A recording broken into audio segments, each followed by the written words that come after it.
Everything you experience is a reflection of what you allow. The moment you decide that bare minimum isn't enough, your behavior shifts, your focus sharpens, and doors begin to open. Life stops handing you leftovers and starts offering what matches your new level. Change what you tolerate, and you change what shows up. Standards don't just guide you, they build you. In a few moments, I will teach you how raising your standards transforms your mindset, your results, and your entire future. You don't get what you want, you get what you accept. You've been told to dream big, but dreaming alone never built a barn, never led a charge, never carved a future out of stone.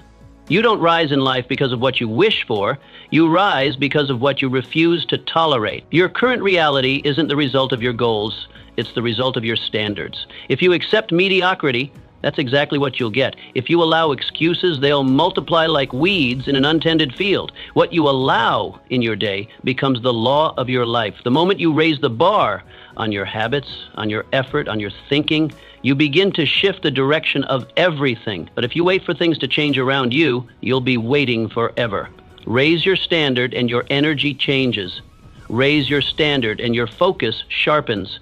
Raise your standard and life starts to bend toward you, not because life got easier, but because you got stronger. Now picture this. A carpenter shows up late, cuts corners and shrugs it off. Another shows up early, sharpens every tool, and checks every angle twice. Which one builds a legacy? Ask yourself, what have you been tolerating? In your work, in your health, in your speech? You want a better life? Then stop allowing the old one to linger. Stop letting weakness win in silence. Nothing changes until your standard does. The world respects the person who respects themselves. The first test isn't out there, it's in here. A person who demands excellence from themselves doesn't need applause. Their reward is built into their effort. You don't earn respect by asking for it. You earn it by becoming someone who commands it. Through discipline, through integrity, through visible proof of unseen labor. And when your standard for yourself rises, so does the way others treat you, not because they changed, but because you stopped blending in. Most people whisper through life, hoping to be liked. But you were meant to walk tall, to speak with conviction, to lead without asking for permission. You set the tone. You define the terms. You shape the atmosphere you walk into, if you first shape the one inside yourself. Imagine this, a blacksmith working in silence, hammering steel with rhythm, sweat dripping, no audience. But those who walk by, they stop, they watch, not because he asked them to, but because excellence draws attention. Now ask, have you been living to impress or to become? Are you lowering your standard to fit in or lifting it to rise above? When you treat yourself with honor, when your habits match your words, your world begins to shift. In every room you enter, it will feel it. Your standards decide your schedule, your effort, and your destiny. Each day begins with a decision, whether you see it or not. Will you rise with purpose or drift with the wind? Your standards are not slogans. They are marching orders. They tell your body when to rise, your mind what to focus on, and your heart what to endure. A low standard lets comfort in. It lets shortcuts thrive. But a high standard, one that demands consistency, honesty, and strength, turns every day into a weapon of progress. People don't fall behind all at once. They drift. One missed hour, one lazy effort, one compromise. But you must become the one who doesn't flinch, who shows up sharp, even when no one is watching, especially then. Now imagine this. 2 farmers plant seeds. One checks his field daily, waters, clears, protects. The other, he shows up when it's convenient. Guess who harvests more when the season turns? So look at your time, your energy, your evenings. What's allowed? What's denied? What do you call good enough that should have been called unacceptable? Your future isn't written in fate. It's written in your standard, and it gets rewritten every single day you act like it matters. People don't rise to their goals, they fall to their systems. Ambition alone is a spark.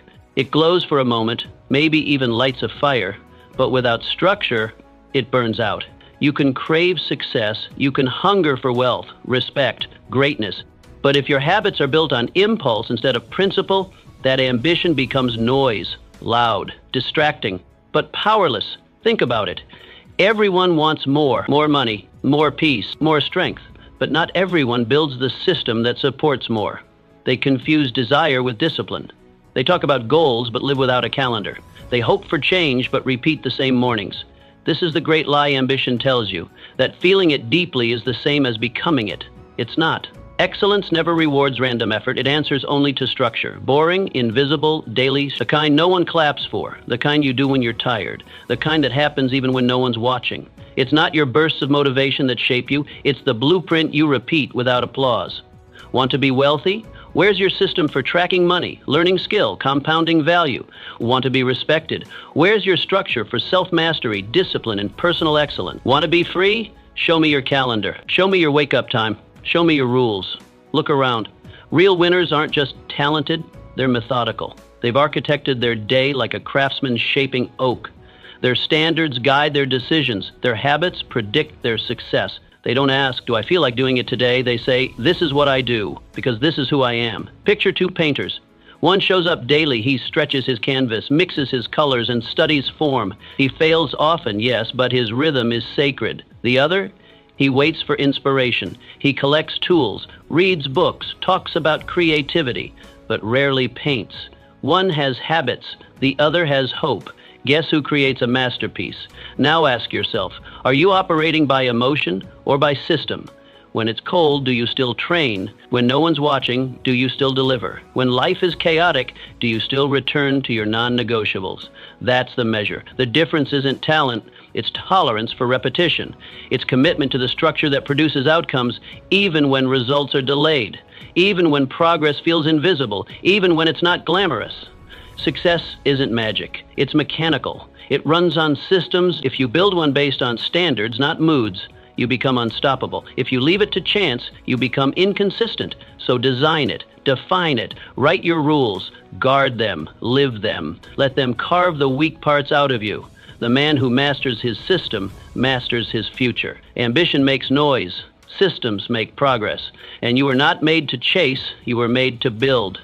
If you want to feel better, start by raising what you expect of yourself. Most people misunderstand the nature of happiness. They chase comfort like it's the end goal, as if lying still, doing less, and avoiding effort will bring peace. But comfort without growth is a slow poison. It soothes you just long enough to rot your potential. And you begin to feel empty, not because life is hard, but because you stop demanding more from yourself. You don't feel better by resting longer than necessary. You don't feel proud by playing it safe. You don't grow self-respect by lowering your standards. The truth is simple. You feel better by becoming more, not louder, not busier, stronger, clearer, sharper, more responsible. You feel better when you rise earlier than comfort wants you to, when you speak with intention instead of excuses, when you look at your life and know, you're not coasting. This isn't about punishment, it's about purpose. You weren't born to waste this life in idleness. You were built to evolve, to face resistance, to grow through it. Purpose doesn't come from ease, it comes from effort that matters. And growth, real growth, requires pressure, discipline, boundaries, high standards. Want to walk taller? Sleep deeper? Speak with more conviction? Then start by elevating what you tolerate from yourself. Stop letting laziness slide. Stop explaining away your lack of effort. You can't hide from yourself.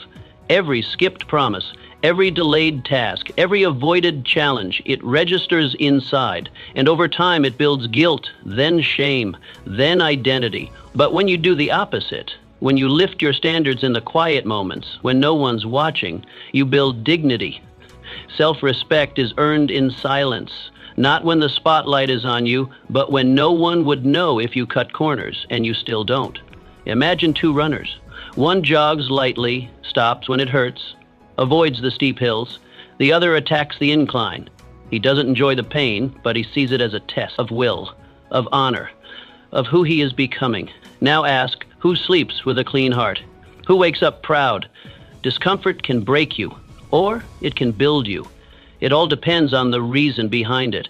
When discomfort is the result of growth, of effort aligned with purpose, it empowers you. But when it's the result of regret, delay, and neglect, it haunts you. So ask yourself, do you feel tired because you work too hard, or because you haven't done enough that matters? Do you feel anxious because life is chaotic, or because you've allowed too much mediocrity into your days? Your standards aren't just about what you want, they're about what you allow. And whatever you allow multiplies. So lift them, even when no one notices, especially then. Because life doesn't reward what you say you want, it rewards what you refuse to compromise on. You want more, then be more, demand more. From your mornings, from your words, from your effort, and life will rise to meet you. You cannot have high rewards with low requirements. You cannot plant weak effort and expect a strong harvest. That's not pessimism, it's principle. The universe doesn't reward what you hope for, it rewards what you work for, what you require of yourself when no one's looking. The laws of this world do not bend for wishes. They respond to requirements. And the higher the reward you seek, the more you must raise what you ask of yourself. Everyone wants the prize, freedom, respect, impact. But when you examine the average person's day, how they think, how they act, how they decide, you see something else. They live by minimum, the bare minimum of effort, the lowest threshold of discipline, the cheapest version of integrity. They do just enough to say they tried, but not enough to truly earn the reward.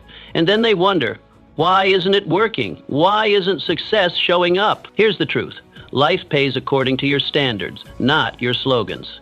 What you say you want means nothing if it isn't backed by what you demand from yourself. If your actions are small, your results will be too. You want to be respected? Start with how you carry yourself, your words, your punctuality, your ability to follow through. You want freedom? Then master your discipline first. You want to lead? Then become the kind of person you would follow. Picture this. One man dreams of playing the violin on the grand stage. He tells everyone. He imagines the applause, but he practices only when he feels inspired. Another man sets his requirement. 2 hours daily, rain or shine, emotion irrelevant. He doesn't make a show of it, he just shows up. Years pass. Guess who earns the ovation? One relied on wishing, the other relied on structure. Success is not a fluke. It is the fruit of high standards, sustained effort, and systems that don't depend on mood. If your system breaks every time you're tired or distracted, then you've not yet built something worthy of greatness. So ask yourself honestly, are my requirements aligned with the rewards I seek? Am I asking for excellence while tolerating sloppiness? Am I wishing for transformation while clinging to old habits? This is not about guilt, it's about power. You gain power the moment you decide that what used to be good enough no longer is, that your time deserves more, that your potential demands more, that your life will rise because your standards will rise first. So raise them. Raise what you require from your words. Make them cleaner, bolder, more honest. Raise what you demand from your body. Make it stronger, more disciplined, more energized. Raise your time standards. Cut what wastes you, invest in what builds you. Because success doesn't knock randomly. It knocks where standards have built a door. And if you raise yours, you won't have to chase greatness, it will come looking for you. Your identity is forged by what you refuse to compromise. Who are you really? Not the name you write, not the image you project, not the titles people assign to you in passing, but the version of you that remains when the pressure rises and no one is watching. That's the real test.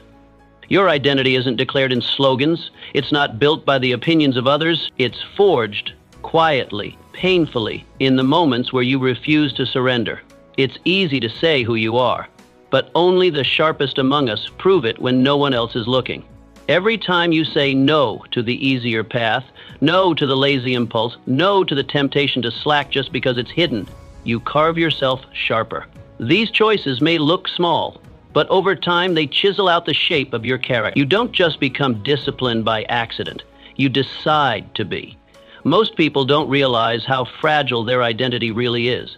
They change their energy depending on who enters the room. They shift their tone when they're in different company. They adjust their goals depending on who they're trying to impress. But this is not power, this is performance. And it's the reason why most people never really feel secure in themselves. True power comes when your standard is fixed, when your values don't sway in the wind, when your actions remain aligned with your principles, even when applause is absent. It's not just about being consistent. It's about being uncorruptible, unshaken, untouched by the shifting mood of the crowd. You are not just your habits. You are not simply what you do. You are the line you draw, the floor beneath which you refuse to fall, even when no one is watching, especially then. That's the version of you that matters. That's where identity is earned. Picture this. A mason lays stone after stone. He moves with precision. He checks every angle. He doesn't rush. He doesn't cut corners, even when the site supervisor steps away. Now picture another quick with the work, smiling for credit, but skipping details when no eyes are on him. One wall is a performance, the other is a fortress. Which wall survives the storm? Now ask yourself, what are you building with your choices? Are you stacking stones of substance or of shortcuts? Have you let your standards slip when the lights were off? Have you chosen ease over honor, comfort over character, the shortcut over the climb? This is the hard truth most avoid. Every small compromise costs, not in dollars, not in public shame, but in identity. Every time you let something slide that your best self wouldn't accept, you chip away at your own strength. Over time, this becomes a pattern, and that pattern becomes your life. Stop adjusting to the crowd. Stop tailoring your soul to match the mood of the room. Decide who you are and hold that line, not just when it's convenient, always, because once you refuse to compromise, you begin to carry something more than success. You carry integrity. You carry a reputation that doesn't need defending. You carry a name that means something, even when you're gone. And that is worth more than applause, more than praise, more than money. So draw your line and never sink below it, because what you refuse to surrender becomes who you truly are. The way you do one thing is the way you do everything. Excellence is not talent. It's not brilliance, luck, or the result of rare genius. It's something quieter, something deeper. Excellence is a tone, a rhythm, a quiet pattern in the way you carry yourself. It's found in how you do the smallest things when no one is paying attention. It lives in the unseen, the uncelebrated, the repetitive motions that most people brush aside as unimportant. And that's exactly where it's born.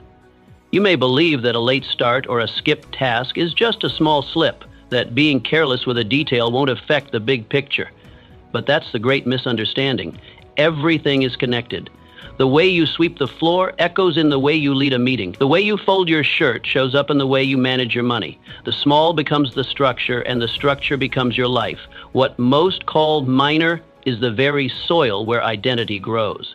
A man who trains himself to ignore the details, to say it doesn't matter, is a man slowly eroding his own edge. He may still smile in public. He may still speak of big goals, but inside, the thread is loosening. Excellence doesn't begin in the spotlight. It begins in silence, and it dies the moment you let good enough become your permission slip. There's a reason mediocrity is so common. It's easy to excuse. You can get by with average. You can survive on sloppiness, but you cannot command with it. You cannot lead, influence, or build something lasting if the pattern of your life is stitched together with shortcuts. But when you choose to raise the level of everything, from how you walk to how you write your name, you start creating a life of alignment. Your outer world reflects your inner standard. You speak with weight. You show up with clarity. You leave no room for confusion about who you are and what you stand for. And people feel that, even if they can't explain it. Picture two tailors. One checks every stitch. He irons each seam, even the ones no customer will ever see. The other rushes the inside lining. No one will notice, he tells himself. But they do. Maybe not at first, but over time his reputation starts to carry the scent of carelessness. Meanwhile, the first tailor doesn't need to advertise. His work does it for him. One becomes trusted. The other becomes replaceable. So the question is not whether you're talented enough.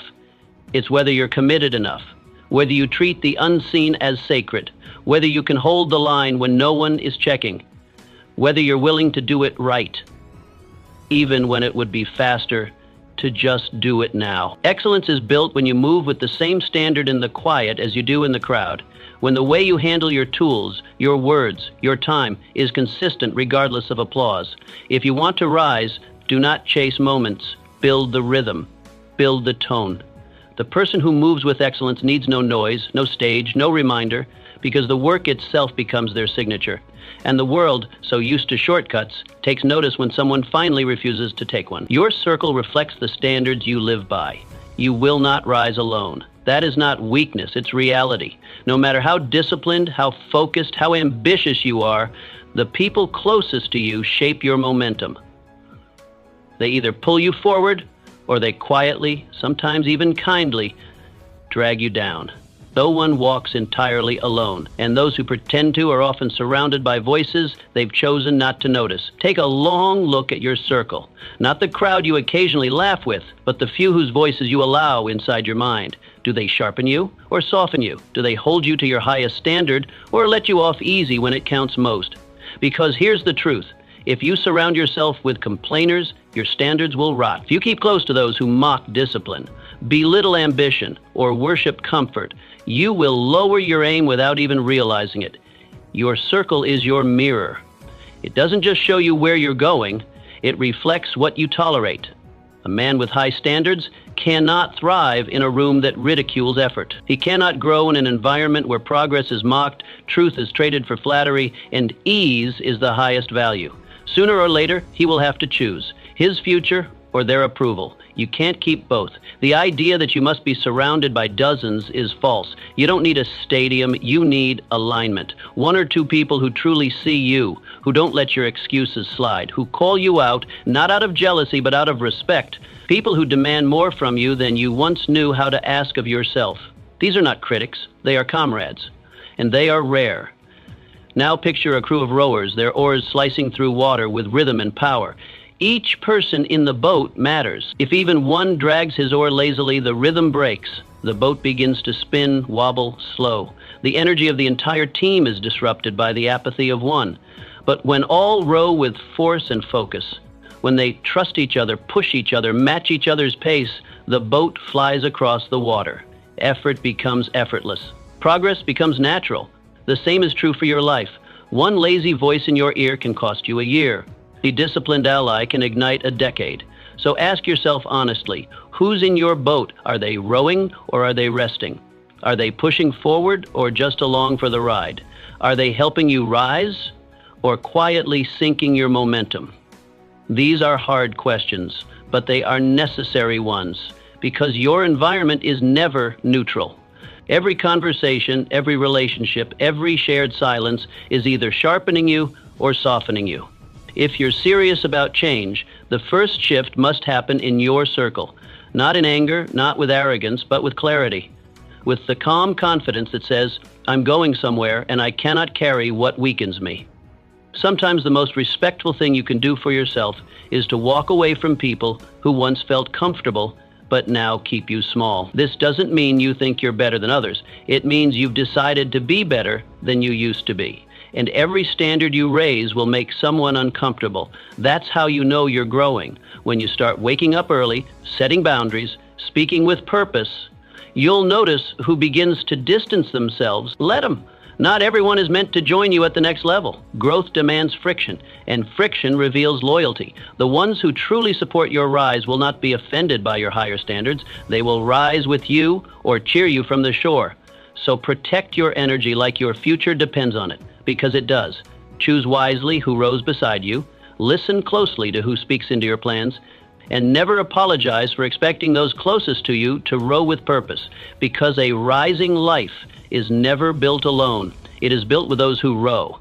And never quit. You are always training someone, even when you think you aren't. Every day, in ways big and small, you are teaching the world how to treat you, whether you realize it or not. Your actions, your tone, your boundaries, or your lack of them, send a message. You don't need to give speeches to make a statement. You don't have to shout your worth to be heard, because your silence teaches. Your discipline teaches. Your presence teaches. People are always observing, always absorbing, always responding to what you show them is acceptable. You set the standard, you draw the line, and people will treat you according to what you consistently allow. If you let someone interrupt you every time you're deep in your work, you've just shown them that your time isn't sacred. If you say yes when your heart screams no, you've shown them that your voice doesn't matter, not even to yourself. If you tolerate disrespect in the name of keeping peace, you've taught them that your boundaries are negotiable. Over time, they stop asking what's okay and simply assume you'll bend. And the tragedy? You trained them to think that way. But the reverse is just as true. When you protect your focus, when you answer calls on your time, not theirs, you teach others to respect your rhythm. When you speak with honesty, even when it's uncomfortable, you show that your truth is not for sale. When you walk with clarity, act with purpose, and stay consistent no matter who's watching, you don't just command respect, You raise the temperature of the room. Others either rise with you or retreat from the heat, but either way, you're no longer shrinking to fit. This isn't just about what kind of life you're building, it's about what kind of tone you're setting around you. Whether in your home, your workplace, or your relationships, you are the thermostat. You create the culture by how you carry yourself. You're not just leading yourself, you're sending out silent instructions for how others will engage with you. If you're serious, disciplined, and direct, that tone echoes in your surroundings. But if you're scattered, inconsistent, and passive, that tone takes root too. People are mirrors, and they reflect what you project. Picture two teachers. One walks into the classroom early, prepared, composed. She speaks with calm authority, and her expectations are firm but fair. The students sit taller. They listen, not because she yells, but because her presence has weight. The other teacher shows up late, shuffles papers, lets small disruptions slide. Chaos grows. The students talk back, tune out, test limits. Both teachers said something, but only one taught leadership without ever needing to say the word. So the real question is, what are you teaching the world by the way you move through it? Are your standards clear, or do they wobble with your mood? Do people know what you will and will not accept, or do they take chances, unsure of who you'll be today?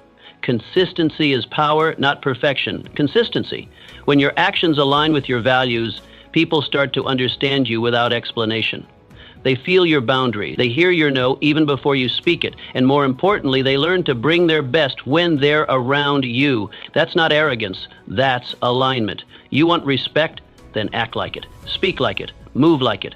Set your expectations and then be the first to live them. You want loyalty? Then model it. Show up. Keep your word. Be the example of what you wish others would become. Because every time you choose strength over comfort, you send a signal to the world, and that signal builds your reputation before your words ever reach the room. People trust those who trust themselves. They respect those who set the tone early and never lower it for convenience, and they follow those who refuse to be swayed by noise. It's not what you demand with your voice that gets honored. It's what you demand with your life. So step back and audit yourself, not with guilt, but with truth. Are you tolerating things that diminish your power? Are you bending to keep peace when what you need is to hold your line? Are you silently training people to underestimate your worth? Because every boundary you uphold builds something stronger. Every clear standard you enforce becomes part of your legacy. And every compromise you avoid becomes a signal that you take yourself seriously. The world doesn't decide how to treat you, you do. So teach boldly, teach consistently, and teach with a kind of presence that makes others better simply by being near it. Because that's not just leadership. That's how you build a life and a name that commands respect without ever asking for it. You've either set the tone or suffer from someone else's. Each morning you rise, one of two things happens. You set the tone or someone else does. And that moment, often quiet and uncelebrated, determines everything that follows. You've handed the steering wheel of your day to the loudest voice, the first notification, the most urgent crisis. But if you wake up and plant your feet with a decision, a clear choice of how you will move, think, speak, and respond, then you begin to live on your terms. That's not routine, that's power. Because when you set the tone, the world begins to bend around your rhythm. The person who does not declare their direction is always pulled by distractions. They move like a leaf in the wind, reacting to every noise, every request, every impulse. Their thoughts aren't their own. They're borrowed, reshuffled echoes of whatever the world throws at them. But the one who rises with clarity, who names their goals and guards their time, who acts not out of reaction but intention, that person doesn't chase the day, they command it. They walk with gravity. People notice when they enter, not because they shout, but because their focus is unmistakable. Their energy sets the pace, not the mood of the room.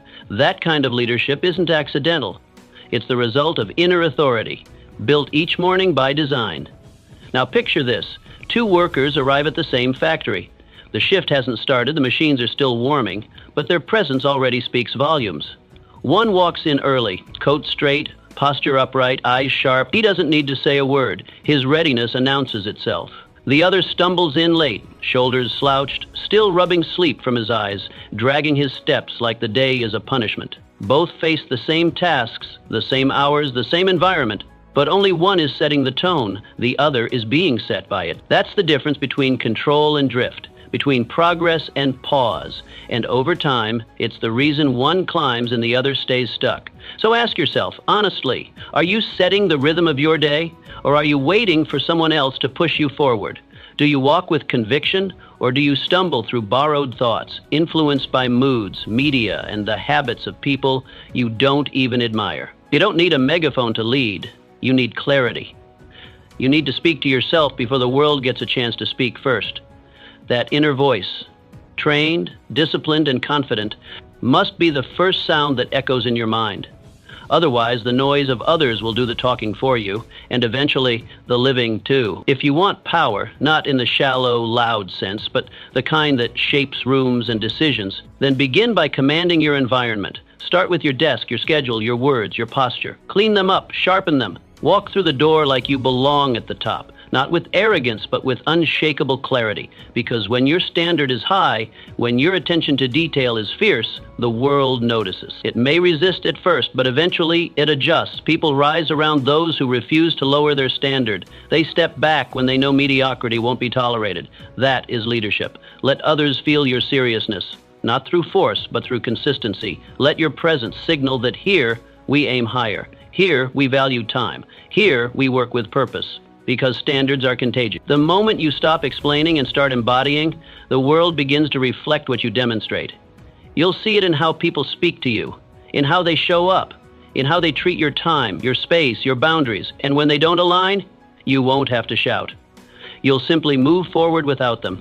The world doesn't yield to the loudest. It yields to the clearest. To those who declare their direction clearly, daily, and without apology. So tomorrow, when you rise, don't wait for the world to tell you what kind of day it will be. Decide.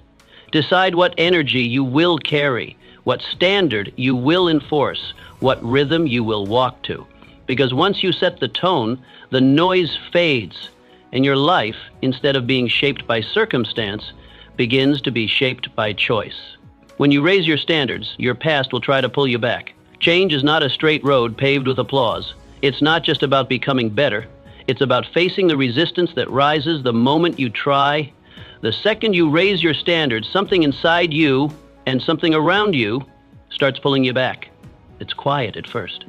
A subtle doubt, an old craving, a familiar voice saying, "Don't be so hard on yourself. You're fine the way you are." But this isn't concern. It's the voice of comfort begging you to return. Old habits rise like ghosts. Old friends reappear with temptations disguised as jokes. Old stories whisper from the shadows, reminding you of who you used to be, hoping you'll come home to mediocrity. But you don't get to be the same person and live a different life. You don't get to evolve while clinging to everything that once kept you small. Progress demands sacrifice, and often that sacrifice looks a lot like comfort. When you commit to a higher standard, you aren't just rejecting an old behavior. You're declaring a new identity. That's why the pull is so strong. You're not just saying no to something external. You're saying goodbye to a version of yourself, a version that maybe helped you survive, but one that cannot help you thrive. And that decision takes courage.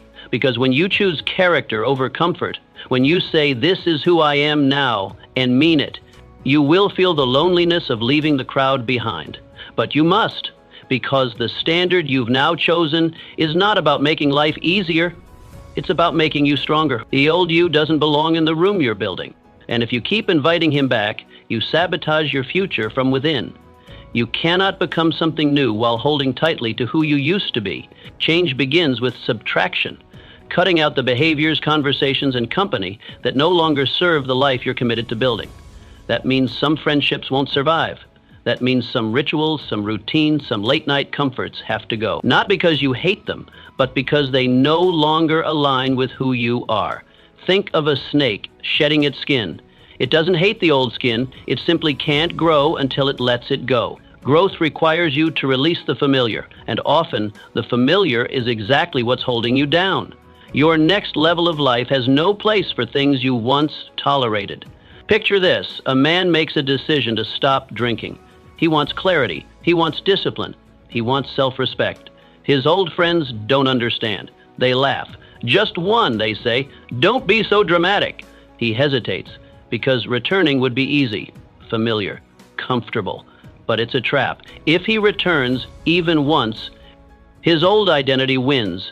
The identity that told him numbing pain was easier than facing it. The identity that disguised weakness as freedom. But if he says no, not with anger, but with resolve, he burns a bridge that leads back to a man he swore he'd outgrow. And in that moment, he becomes someone new. Not because the change was complete, but because he proved he was willing to defend it. Now ask yourself, what have you raised only to let slip? What promise did you whisper to yourself in the quiet moments, then abandon the moment someone mocked it?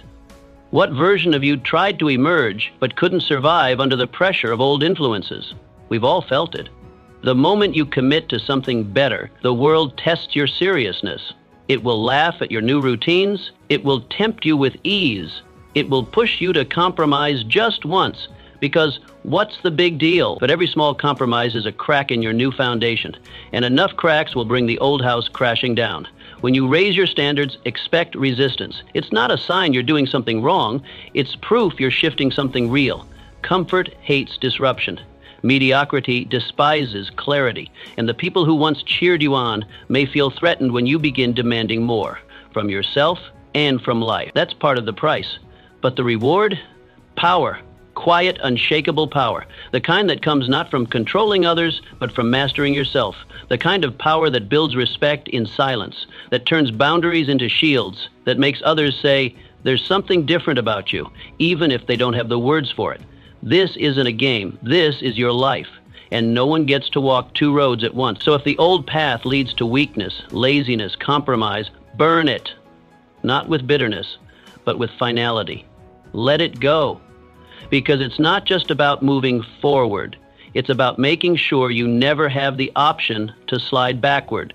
Burn the bridge if it leads to the man who made excuses. Burn the bridge if it leads to the version of you who needed permission. Burn the bridge if it keeps you from becoming the person you've promised yourself you'd become. You weren't born to live in reverse. You were born to rise. So let go of the story, the silence, the softness that used to define you, and write something new, one standard at a time. Standards don't work until they're non-negotiable. Anyone can say they want more. Anyone can talk about their goals, post about their dreams, speak passionately about the life they're building, but talk is easy. What separates the wishers from the winners is one thing: standards. Not the kind you declare in moments of motivation, not the kind you share when you feel strong, but the kind you enforce when you're exhausted, discouraged. A true standard becomes non-negotiable the moment it's tested. That's where most people break, when life pushes. They lower the bar, adjust the line, excuse the slip. But when you do that, you're not living by a standard. You're living by emotion. And emotion is a poor compass. It changes with the weather, it bends with fatigue, and it disappears the moment discomfort arrives. Real standards are built like iron. They are not flexible. They don't shift with your mood. They don't yield under pressure. They become part of your identity. This is who I am now, and no matter how tired you are, no matter what excuse rises in your mind, no matter how quiet the moment is when no one would even know, you don't break. You don't negotiate. Because your word, even to yourself, means something. That's what separates a person who flirts with excellence from the one who embodies it. It's not about feelings, it's about principle. Your standard doesn't ask for approval. It stands silently, immovably, even when no one claps for it. Imagine this. A shipbuilder owns a small yard by the docks. He makes a promise no boat leaves until every bolt is checked twice, no exceptions. One night, orders are backed up, he's behind schedule, the sun is setting, and fatigue tugs at his body. He could skip a step, no one would know, but still, he checks every bolt, every single one, because that's the promise. Not just to the client, not just to his crew, but to himself. That's not just craftsmanship, that's character. That's what a real standard looks like. It's not about the customer. It's not about appearances. It's about living in alignment with the identity you've chosen, especially when it costs you something. So ask yourself, what is your line in the sand? What behavior is now beneath you, even if no one would call it out? What compromise used to slip by, but no longer gets a pass under your watch? Where have you tolerated inconsistency, excused sloppiness, or allowed your old self to sneak back in just because the moment was quiet or the stakes were low? These are the places where your identity is still being negotiated. And the longer you negotiate, the more you train yourself to see standards as optional. That's dangerous, because excellence isn't born in public, it's enforced in private. If you can't live your standard when no one is watching, then you haven't really committed to it. You're still trying it on. The truth is simple but sobering. If your standards are based on how you feel, they'll collapse the moment adversity rises. If you only act with discipline when it's convenient, you're not disciplined. You're just motivated. And motivation, by its nature, fades. But when your standards are fixed, when you have decided once and for all what kind of person you are, then the world can throw what it wants and you'll remain unmoved, because you're not reacting anymore. You're choosing, you're commanding. That's what makes you powerful. That's what makes you untouchable. Consistency isn't glamorous. It doesn't get applause, but it builds something that no amount of hype can fake. Reputation, not just with others, but with yourself. And that reputation becomes the floor beneath you, the unshakable base you stand on when everything else feels uncertain. When life hits hard, you don't crumble. You don't ask, can I do this? You already decided that long ago, because your standard was never about winning once. It was about showing up right every single time, no matter the mood, no matter the storm, no matter the odds. So if you want to build a life that lasts, one that commands respect, one that leads others, one that cannot be derailed by pressure, then start here. Make your standards non-negotiable. Define them clearly. Say them out loud. Write them down. Then live them. Not once, but always, until they stop feeling like rules and start becoming who you are. The person who doesn't miss a workout, not because of a fitness goal, but because discipline is part of their DNA. The person who speaks with integrity, not because it's easy, but because truth is non-negotiable. The person who moves with excellence, not for praise, but because anything less feels like betrayal. You are not here to play with potential. You are here to fulfill it. And that begins by setting a standard so strong, so clear, so rooted in purpose, that life itself begins to adjust around it. Because when your standard is immovable, you become unstoppable. Every time you raise your standard, you attract a new level of life. The world meets you where you stand, not where you wish to be, not where you pretend to be, but exactly where you truly are, internally, consistently, and unapologetically. It responds not to your desires, but to your standard. When you carry yourself with clarity, with strength, with a non-negotiable sense of self-worth, something changes in the atmosphere around you. You no longer have to beg for attention or knock endlessly on doors that never open. Instead, you become a signal, and the right people, the right opportunities, the right paths begin to move toward you. Not because the world suddenly becomes easier, but because you've risen to meet it. When you walk into a room with preparation in your back pocket and purpose in your spine, people notice. Not because you ask them to, but because your presence tells the truth before your mouth does. You don't get what you beg for, you get what you've earned. And earned doesn't mean exhaustion, it means alignment. It means your actions match your ambition. It means your discipline reflects your desire. It means you don't just say what you want, you prove you're ready for it. Through how you live, how you think, how you carry yourself, long before anyone's watching. Worthiness isn't about permission, it's about proof. You prove it to yourself before the world believes it. You rise in the dark before the spotlight ever finds you. Most people wait to be told they're good enough, ready enough, visible enough, but nothing changes until you change. The world doesn't go first, you do. You move first. You raise the bar first. You commit to excellence first, and then slowly but surely the world begins to treat you as the person you've become. But if you hesitate, if you stall, waiting for life to show signs before you act, then you stay stuck. The order is always the same. You rise. The world responds. Picture a craftsman. Not flashy, not loud, just consistent. Day after day, he sharpens his tools. He refines his skill. He polishes his craft while no one is watching. There are no fans, no applause, no external rewards, just quiet work and internal fire. Years pass. And then, one day, someone notices. Someone sees the quality, the attention to detail, the unmistakable standard, and opportunity arrives, not as a miracle, but as a recognition. The craftsman didn't get lucky. He got ready. He didn't force the moment. He matched it. His standard made luck unnecessary. Now ask yourself, have you been waiting to be chosen, hoping someone finally sees your worth, or are you becoming undeniable, building so much value, so much clarity, so much alignment that the world can't ignore you? Have you been chasing validation or mastering your craft? Have you been stretching yourself toward your next level, or simply waiting for life to pick you up and carry you there? This is the truth most avoid. Life does not promote who wants more. It promotes who has become more. The next level isn't unlocked through force, through noise, through desperation. It's unlocked through alignment. When your energy, your actions, your self-image, and your standards match the future you want, that future begins to recognize you. You stop having to get in the room. You stop asking for opportunity to see you. You become the opportunity. And when you reach that place, when your standard finally matches your ambition, you'll realize that every delay, every silence, every invisible season was part of your preparation, not punishment, preparation. Because when the door does open, and it will, you won't need to scramble. You'll walk through it with calm authority because you'll know you didn't arrive by accident. You arrived by design. You didn't hope your way in. You worked your way in. You became the kind of person who belongs there. But this requires honesty, brutal honesty. Where have you been waiting for life to lift you when you should have been lifting yourself? Where have you been hoping for a shortcut when what's required is a standard? Have you been living by temporary motivation or by long-term identity? Because nothing sustainable is built on emotion. It's built on principle, discipline, decisiveness. It's built by refusing to break the line you drew, even when no one else is holding you accountable. This world doesn't give you what you ask for. It gives you what you're prepared to hold.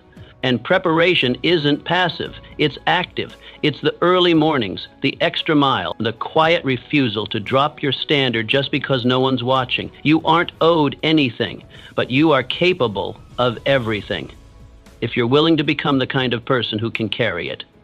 So raise it, raise your speech, raise your effort, raise your decisions, raise the way you speak about yourself, the way you walk into rooms, the way you manage your time. Set a standard so firm, so real, so alive in you that the world can't help but respond. The moment you stop waiting for something outside of you to change and start becoming someone worthy of everything you want, that's the moment your life begins to shift. Because the world meets you where you stand. So stand higher and let the world rise to meet you. You must judge yourself before the world ever gets a chance. You think people are hard on you? That's nothing compared to the judgment you give yourself in silence. When the crowd is gone, the lights are off, and there's no one left to impress, that's when the real voice speaks. Not the noisy voice of critics, not the flattering voice of friends, but the one that knows every corner of you. The one that remembers what you said you'd do, who you said you'd become, and whether or not you honored that promise. That voice doesn't scream. It whispers. But its truth cuts deeper than any insult, sharper than any applause. And it always asks the same question. Did you do your best today? That's where your peace lives, or where your torment begins. Did you rise to your own standard? Did you show up with discipline, with courage, with integrity, even when it was inconvenient? Or did you compromise, drift, distract, delay? You don't answer this out loud. You answer it by how you feel when your head hits the pillow. You answer it by the look in your eyes when you meet your own reflection. That's the judgment that matters. That's the standard that defines you. Most people are terrified of external judgment. They shrink in fear at what others might say, how others might react. But the strongest people walk another road. They know that the only voice that truly matters is the one that speaks when the room is empty, the one you can't run from, the one that sees past your mask and measures you against your own potential. This voice doesn't care about your excuses. It doesn't care how tired you were. It doesn't care if you got credit or if someone else got the promotion. It only cares about effort, about consistency, about truth. And here's the paradox.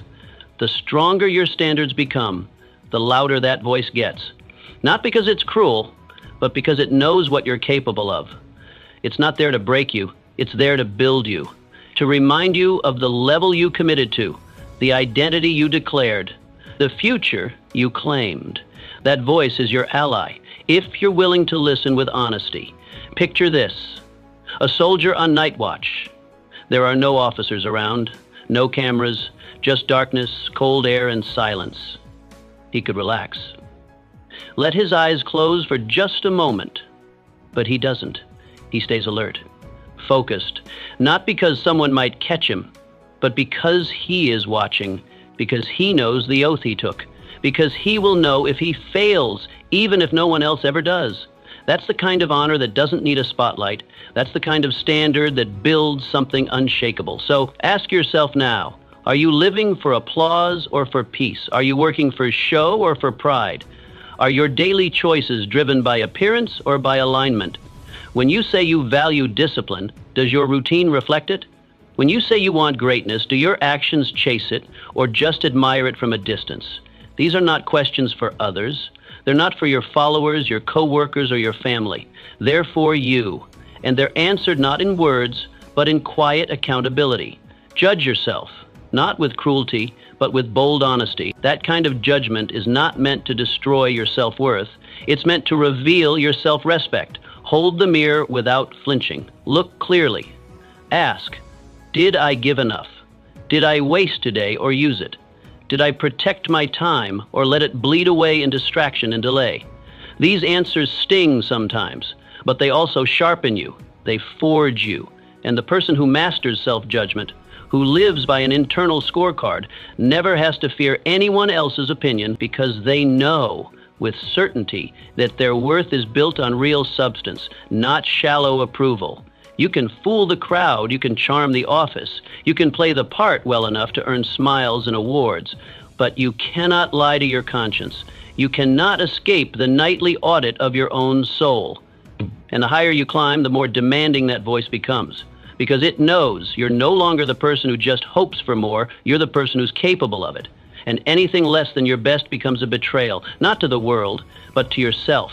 This is where your confidence comes from, not from compliments, but from completion, from knowing that even when no one saw it, even when it didn't pay off yet, you gave everything you had. You kept your word. You did what was hard. You followed through. And that voice, that internal judge, that quiet companion, it nodded in approval. That's the kind of peace that no praise can buy. That's the kind of self-trust that makes you unshakable. So tonight, when it's just you, ask the real questions. Don't run from them. Welcome them. Did I show up as the person I said I would be? Did I fight for my vision or fold to comfort? Did I uphold my standards when no one else was there to hold me accountable? Because that's the voice that matters most. And if you can answer it with courage, you don't need to answer to anyone else. You are either rising by decision or dying by drift. Life does not pause. It does not freeze for your uncertainty, your fatigue, or your excuses. It moves ruthlessly, relentlessly, and with or without your participation. Every sunrise is an invitation, not a guarantee. And if you are not rising with intention, you are drifting without resistance. But drifting rarely feels like failure at first, because most failure doesn't announce itself with a crash. Most of it whispers, quietly, invisibly. It's a missed hour here, a postponed goal there, a corner cut, a discipline delayed. And then, without even realizing it, you've let go of the future you once claimed to be building. Drift is dangerous because it feels like rest. It feels harmless. You say to yourself, I'm just taking a break. I'll get back to it soon. But the truth is, growth is not natural. Decline is. Growth is not passive. Drift is. Without intention, without an internal anchor, your standards begin to erode. Not with loud defiance, but with slow permission. And before long, you're not the person you were, and certainly not the person you could have been. You've become a version of yourself that tolerates life rather than commands it. You rise when you decide to rise. Not once, not on January 1st, not after a motivational video, but every single morning, every hour, every moment when laziness creeps in and offers you the illusion of comfort. The question is not whether life is hard. It is. The question is whether you will meet its pressure with principle or with passivity. Growth is a decision that must be remade constantly. And your standards, what you allow, what you require, what you refuse to compromise, are the engine behind that decision. Without strong standards, there is no consistent rise. Only sporadic sprints followed by long collapses. Imagine a boat tied to no dock, left in still water. No storm, no crashing waves, just time. And yet it drifts. Not because it was pushed, but because it wasn't anchored. That's how most people lose their greatness, not through tragedy, but through subtle neglect. You don't need disaster to fail. You only need to wait. You only need to rest for a while, without structure, without a return date, without a plan. And what was once a temporary pause becomes a permanent plateau. So ask yourself, have you anchored your standards, or have you been drifting from your potential while convincing yourself that you're just resting for now? Be honest, because excuses wear disguises. They sound reasonable. They sound deserved. I've been through a lot. I'll start after this season. I need to feel better first. But drift doesn't ask for your permission. It just begins.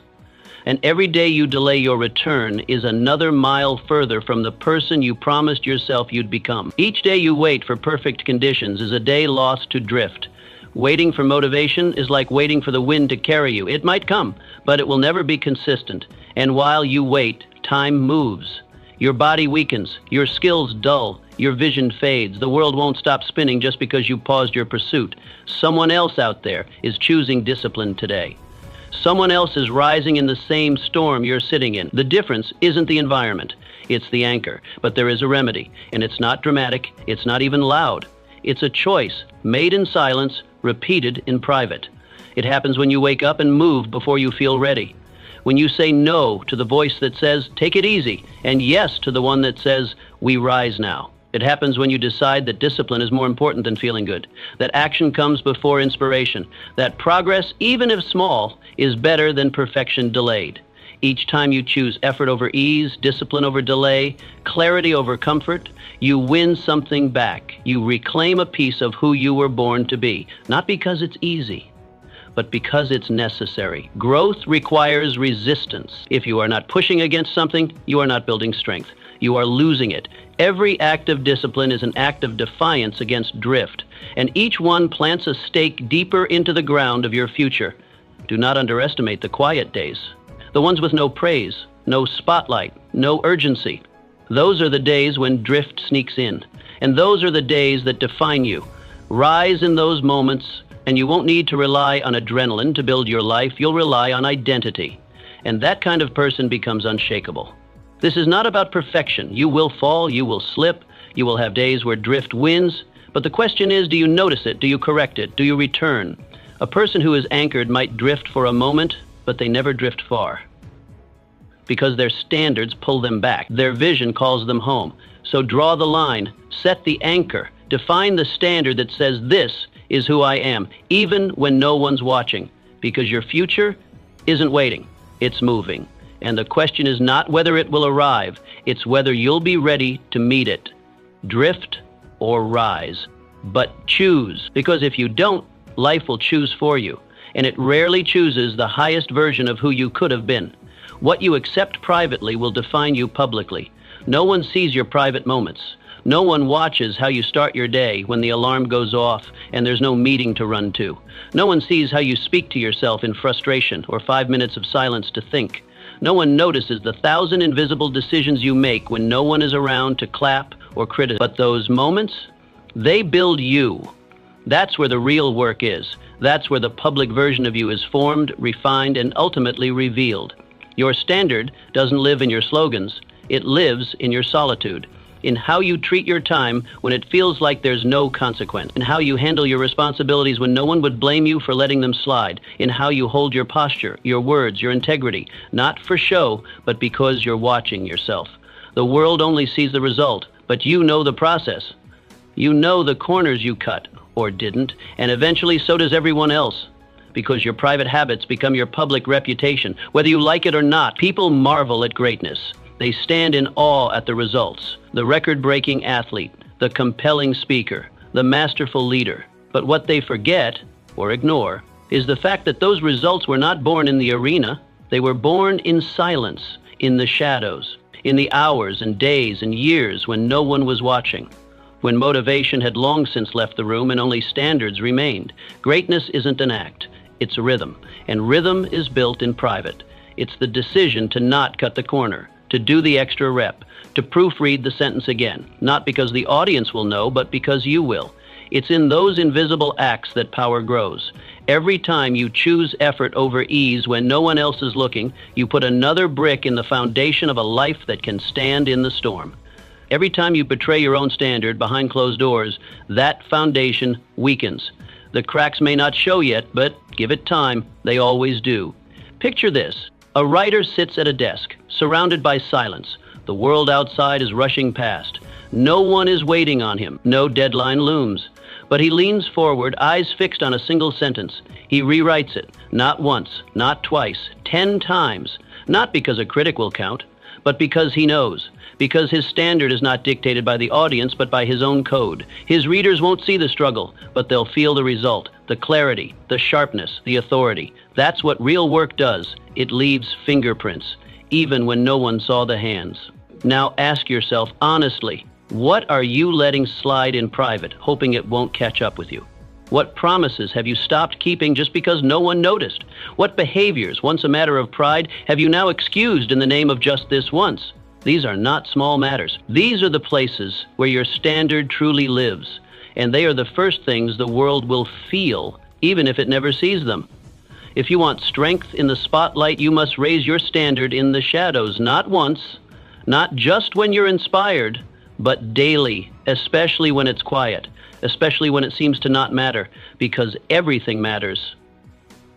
If your inner life is undisciplined, chaotic, half-hearted, your outer life will follow. Maybe not today, but soon. You can't fake substance forever, and real excellence never comes from performance. It comes from practice. Repeated, private, deliberate practice. Excellence is a muscle, and like any muscle, it's built through repetition. You become what you repeat, especially when no one else is looking. Because those repetitions, invisible to the world, are loud to your soul. They shape your posture, they mold your identity, they define your self-respect. Every time you keep your own word in private, you build confidence that doesn't need validation. And confidence like that, it's unshakable. It radiates before you speak. It leads before it commands. So, if you've been waiting for motivation, for an audience, for a deadline, stop. The best things you will ever build are done in the dark. The strongest version of you is forged in silence. You don't need permission to raise your standard. You need conviction. The conviction to say, I am the kind of person who finishes, who sharpens, who shows up, no matter who's watching. That's where greatness begins, not in the moment the world notices you, but in the 100 quiet days it didn't. In the early morning where you could have snoozed, in the evening where you could have coasted, in the conversation where you could have lied, but didn't. In the gym rep you didn't skip, in the document you didn't rush, in the details that build the kind of life that doesn't need a spotlight to shine. The shadow builds the spotlight. The secret builds the strength. So raise your standard when no one's watching, because one day everyone will. If you don't respect your own time, no one else will. Time is your most sacred currency. It is the one resource you cannot borrow, cannot store, and can never earn back once spent. Every second that passes is an irreversible investment. Yet most people spend it like it's endless, as if another hour will always come, another day will always be waiting, another year can always be bought. But it won't. It can't. What you do with your time today is shaping who you'll be tomorrow. And if you don't set a high standard for how that time is used, the world will gladly spend it for you. Look around. How many people spend hours reacting to notifications, gossip, entertainment, and interruptions, never realizing that their future is quietly being drained in the background? It's not that they're lazy, it's that they haven't decided, they haven't chosen what their time is for. And when you don't claim your time with purpose, life defaults to the path of least resistance, distraction, delay, and drift. Your time gets pulled in 100 directions by other people's priorities and by your own undisciplined habits.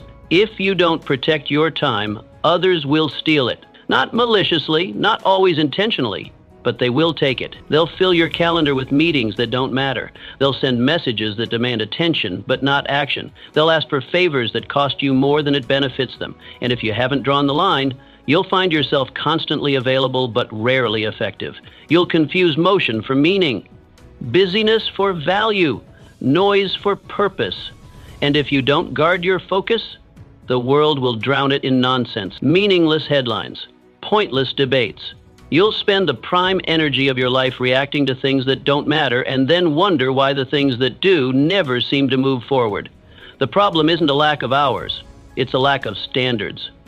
You don't need more time, you need a better code for how you treat it. But something powerful happens when you raise that code, when you treat every minute like it matters, when you no longer tolerate distractions disguised as entertainment or obligations disguised as emergencies, when you decide that your time is not just something to fill, but something to forge. You begin to move differently, and the world begins to treat your presence with weight, not because you demand it, but because your clarity is unshakable.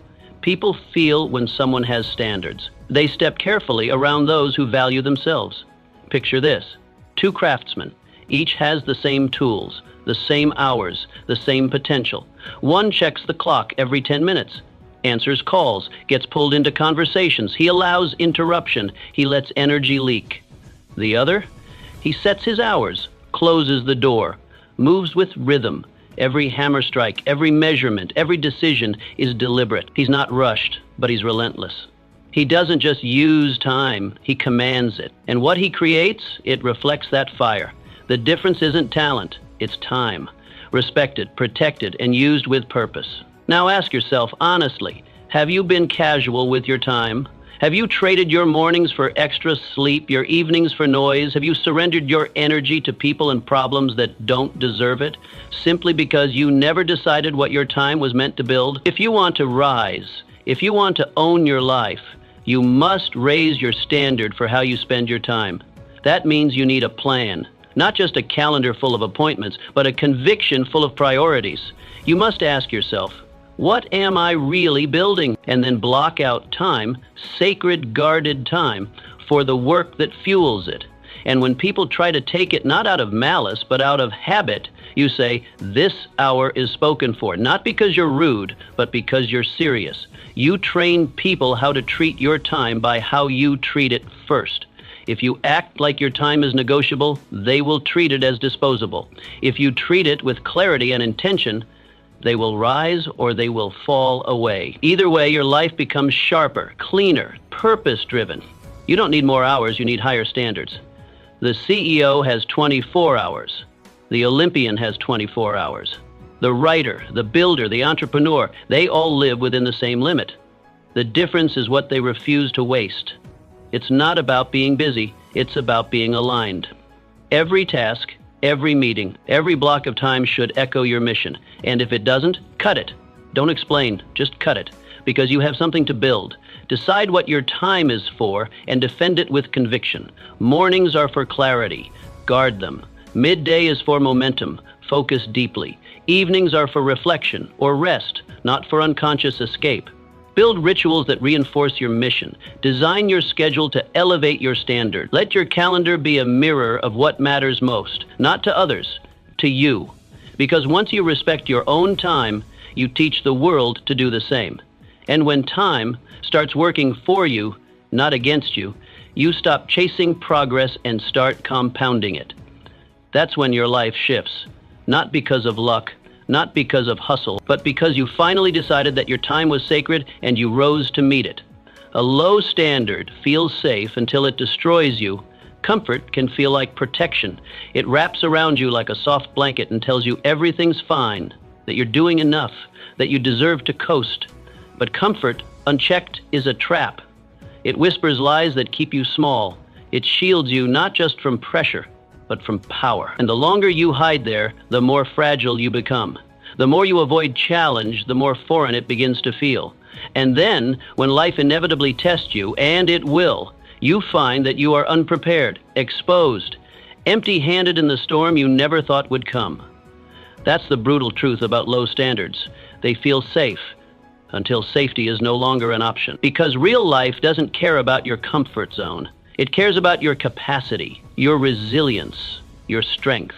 And strength is never built in ease. It's forged in resistance, in repetition, in showing up when your excuses are loud and your energy is low. A life of low standards may buy you short-term relief, but it will cost you long-term survival. People often mistake safety for the absence of struggle. But true safety, the kind that lasts, is the presence of strength. A strong person is safe not because they avoid problems, but because they are prepared for them. They've built endurance. They've felt pressure and learned to breathe through it. They don't fear difficulty because they've made it their training ground. And when the storm arrives, as it always does, they don't panic. They stand. Picture two fortresses. One is built quickly. It looks solid from the outside, tall, smooth, presentable. But it was constructed with weak stone, shallow foundations, corners cut to save time. When the storm hits, the walls crumble. The illusion of strength vanishes in the first gust. The other fortress? Built slowly. Each stone inspected. Each beam reinforced. Hours spent in silence, perfecting what no one else would notice. But it holds. Because what was hidden in the build becomes visible in the test. One falls because it was designed for appearance. The other stands because it was designed for pressure. Now ask yourself, have you been lowering your standard just to avoid discomfort? Have you told yourself this is good enough, knowing deep down you had more to give? Maybe you've avoided the hard conversation, skipped the extra effort, delayed the decision, all because the challenge felt too heavy. But every time you do that, you're building your fortress with weak stone. You're teaching yourself that avoidance is acceptable, and that habit, repeated long enough, becomes identity. It's easy to convince yourself that peace comes from ease, but that peace is temporary, surface level, because the deeper part of you, the one that knows what you're capable of, never stops watching.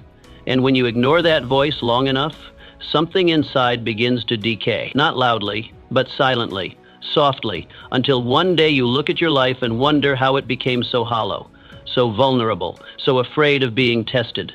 Raising your standard may feel painful. It may mean saying no when it would be easier to say yes. It may mean showing up earlier, staying later, sweating more, sacrificing comfort. It may mean losing people who only like the weaker version of you, but not raising your standard? That costs far more, because weakness feels easy until it's tested. Then it crumbles. And by the time you realize what you've lost, it's already too late to prepare. Here's the truth. Storms don't wait for you to be ready. Life doesn't schedule difficulty around your convenience. It shows up when it wants and exposes everything you've built. The cracks, the shortcuts, the corners you cut when no one was watching. But it also reveals what's strong, the character, the habits, the boundaries, the choices you made in silence that no one celebrated. But you made them anyway. So don't wait for the storm. Build your strength now. Do the hard thing before it becomes the only thing. Set your standard higher today, not because someone else told you to, but because you know you can. Because the person you're becoming deserves a foundation that will not break. The discomfort you feel now is temporary. The discipline it teaches, permanent. And that discipline becomes your armor. Every moment you choose effort over ease, you reinforce the walls around your future. Every time you say, I'll push a little harder, you plant a flag in the ground that says, this is who I am now.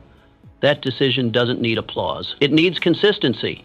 You don't need to be perfect. You just need to be honest. When you fall short, own it, but then get up and raise the line again, because that's what strength does. It doesn't avoid weakness. It outgrows it. Comfort will always call you back. It will always offer you a place to hide.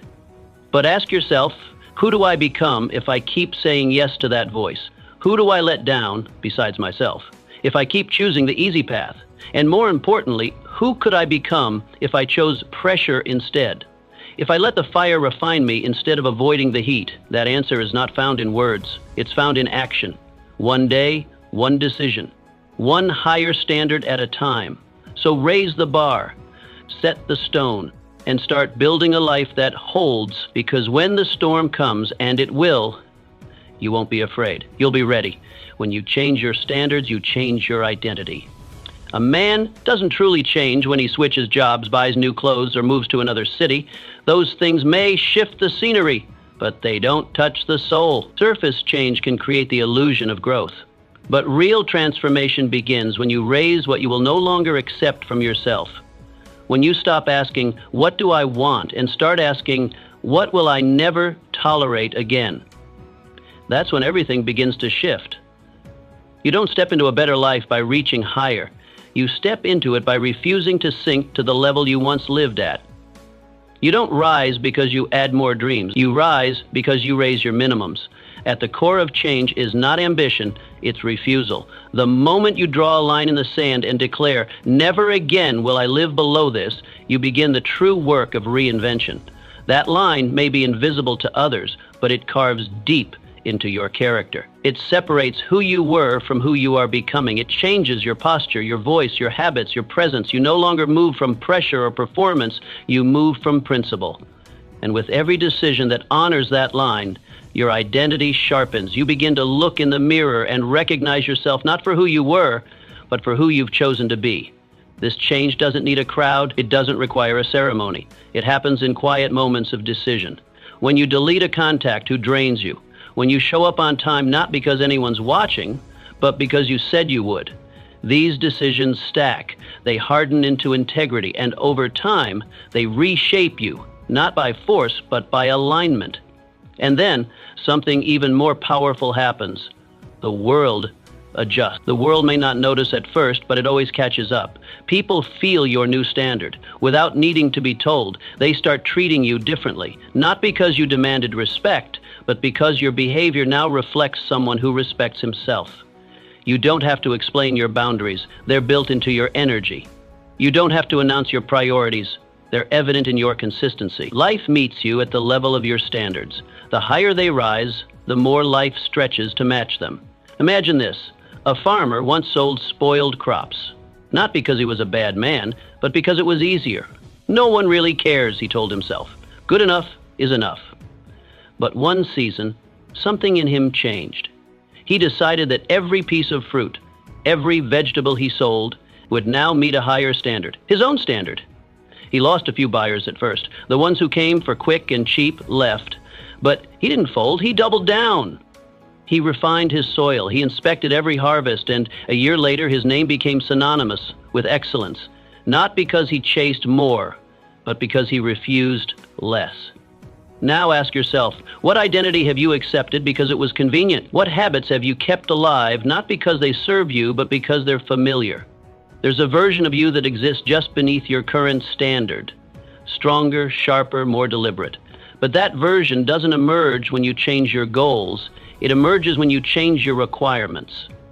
When you say, "This is no longer who I am," not out of shame, but out of honor. The version of you that lets things slide, that skips what matters, avoids hard conversations, entertains distractions, apologizes for wanting more, that version may have been useful once. It may have helped you survive, but now it's the weight keeping you from flight, and it won't leave until you tell it to, until you say no more, until you live that truth so consistently that it becomes identity, not effort. Don't wait for life to hand you a new beginning. Create it by declaring what's no longer allowed. You don't need a reinvention plan. You need a raised standard. You need to name the behavior that is now beneath you, not because you're better than others, but because you're better than who you used to be. That shift isn't about arrogance, it's about accuracy, about deciding that what once felt acceptable now feels foreign. This shift doesn't happen overnight. It happens in repetition, in waking up every day and defending your new baseline, especially when it's easier to slip back into the old one, in saying no when yes would avoid conflict, in saying yes to the discipline your future demands, even when today's emotions scream for comfort. Every time you honor your new standard, you teach yourself who you are, and that truth hardens, not into rigidity, but into resilience. Real change is not a loud announcement, it's a quiet rebellion against the life you no longer accept, against the excuses you've outgrown, against the version of yourself who once believed good enough was enough. And when you live that rebellion long enough, consistently enough, the world will respond, not with applause, but with alignment. New opportunities will match your energy. New relationships will mirror your values. And your name, spoken or not, will carry the weight of someone who means it. You want to reinvent yourself? Don't change your vision, change your requirements. Decide what is now beneath you. Live that truth until it no longer feels like a choice, but simply who you are. Because real power doesn't come from what you pursue, it comes from what you refuse to tolerate. And once you make that decision, your life won't just change, it will never go back. If you hold the line long enough, your life will catch up to your standard. The world doesn't change the first time you raise your standard. It doesn't immediately reward you for wanting more or trying harder. It doesn't rearrange itself just because you drew a line and said, "This is who I am now." No, the world tests you. It waits. It pushes back. It throws storms, distractions, and silence. It watches to see if you'll hold the line or if you'll fold the moment things get hard. Most people fold. Most people raise their standard in a burst of energy, then shrink when results don't show up right away. That's why most people stay stuck, not because they didn't want it, but because they didn't defend it. There is a difference between setting a standard and protecting one. Anyone can raise the bar for a moment. Anyone can declare a new identity in the flush of motivation. But the test is in what happens when nothing around you changes, when the crowd doesn't notice, when your energy dips, when pressure creeps in from every angle. That's when most people go back. That's when the old comfort starts whispering again, telling you, it's not worth it. No one's watching. You've done enough. And if you haven't anchored yourself to something deeper than the moment, you'll believe it. But those who hold the line, especially when it's hard, those are the ones who win. The ones who keep showing up when no one's clapping. The ones who do the right thing when shortcuts are everywhere. The ones who don't bend their values just because bending would make things easier. These people don't just flirt with greatness, they become it. Not because they're louder, not because they're luckier, but because they lasted. Success favors the ones who keep going long after others have quit.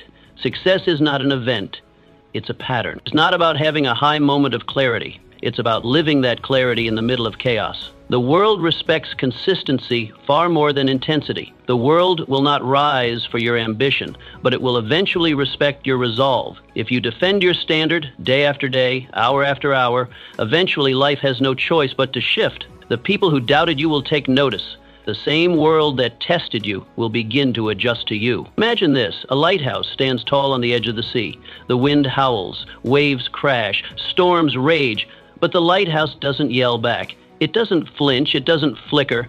It just shines day after day, night after night, unmoved, unshaken, unchanged. That's what your standard has to become. Not reactive, not emotional, fixed. Your integrity, your discipline, your code, they are your light. And if you hold them strong enough, long enough, people will find their way by them. They will start to trust what you represent, not because of what you say, but because of what you never fail to do. So now ask yourself, have you only been strong when it's easy? Have you stuck to your principles only when they felt good? Or have you abandoned your standard the moment life pushed back? That's the measure. That's the difference between a standard and a slogan. Slogans crumble, standards hold. A standard is a promise you make with your actions, not just your words. And when you protect that promise fiercely, it begins to build something unshakable within you. You want change? Prove you mean it, not once, but every single day. Prove it when you're tired. Prove it when it's raining. Prove it when no one texts you back, when the scale doesn't move, when the opportunities go to someone else. Prove it in the quiet, in the frustration, in the delay. Because your future is watching. Your future isn't waiting to see if you'll make a big move. It's waiting to see if you'll stay the course when everything in you wants to turn back. This is the secret most people miss. You don't get what you raise, you get what you defend. The bar you set only matters if you guard it, if you treat your new standard like it's non-negotiable, like your life depends on it. Because in many ways it does. Your life will not rise beyond the standard you protect. Every time you let it slip, just this once, you send a message to yourself, this is negotiable. And that message weakens you, even if the world never sees it. But when you refuse to lower your line, when you train yourself to rise above excuses, to endure through resistance, to keep showing up, even when there's no guarantee, you become different. Your presence changes. You start to carry weight, not just in your words, but in your walk. And people feel it. The world feels it. Raise the bar. Then guard it with your life. Defend it when you're tired. Protect it when you're tempted. Reinforce it when you're doubted. Because that standard, it becomes the ground you stand on, the compass you follow, the anchor you hold to in every storm. And when you live like that long enough, life stops testing, it starts following. If there's one truth to carry forward, it's this. Your life doesn't rise with luck, it rises with standards. When you refuse to accept less than your best, when you commit to excellence even when no one's watching, everything begins to shift. The world responds to those who demand more from themselves, so raise the bar, hold the line, and never shrink to fit a smaller life. Your future is waiting. Make sure it meets the strongest version of you.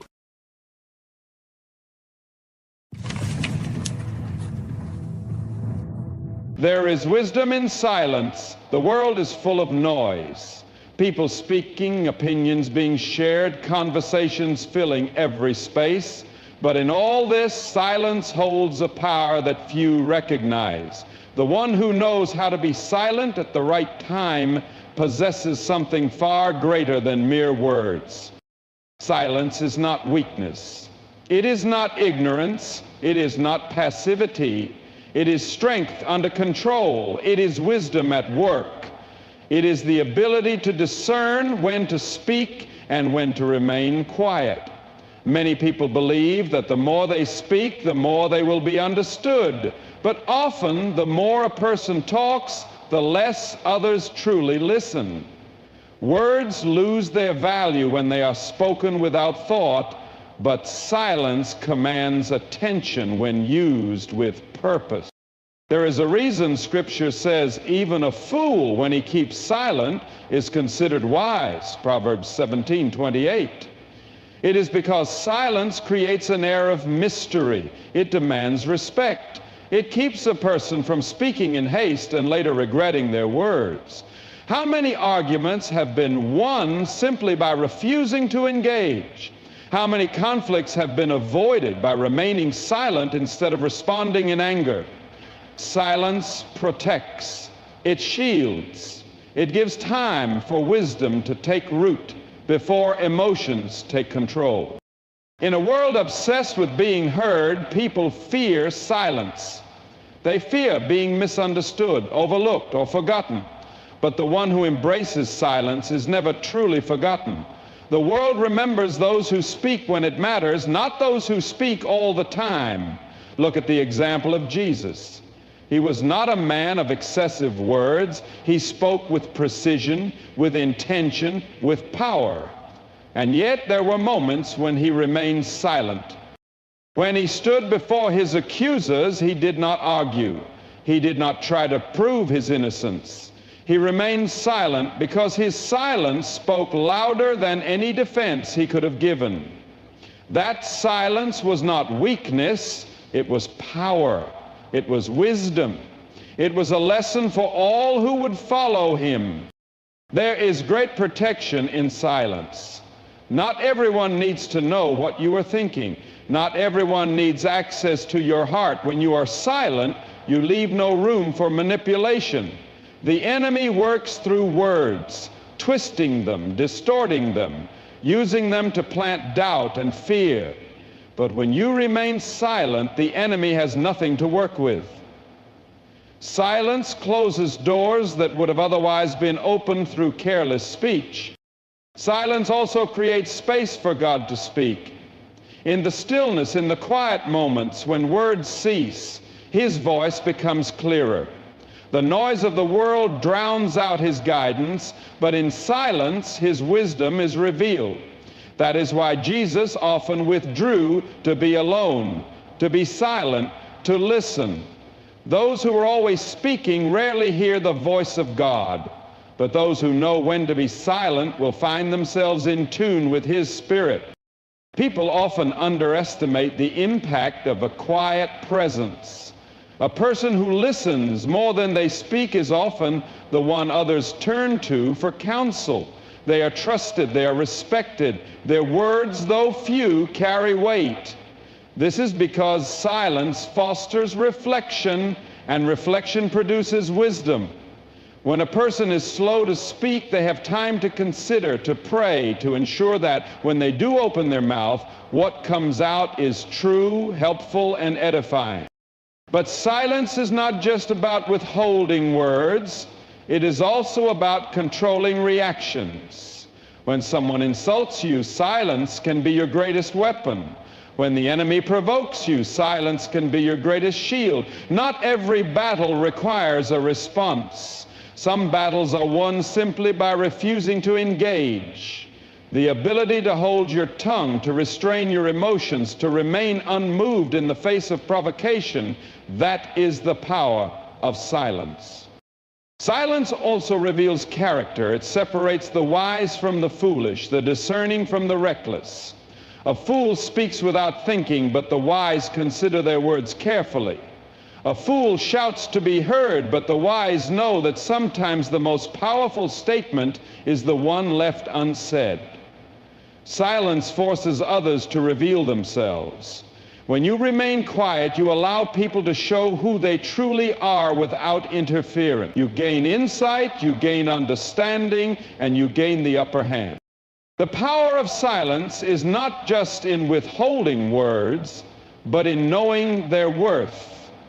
It is knowing that not everything needs to be explained, not everything needs to be defended, and not everything deserves a response.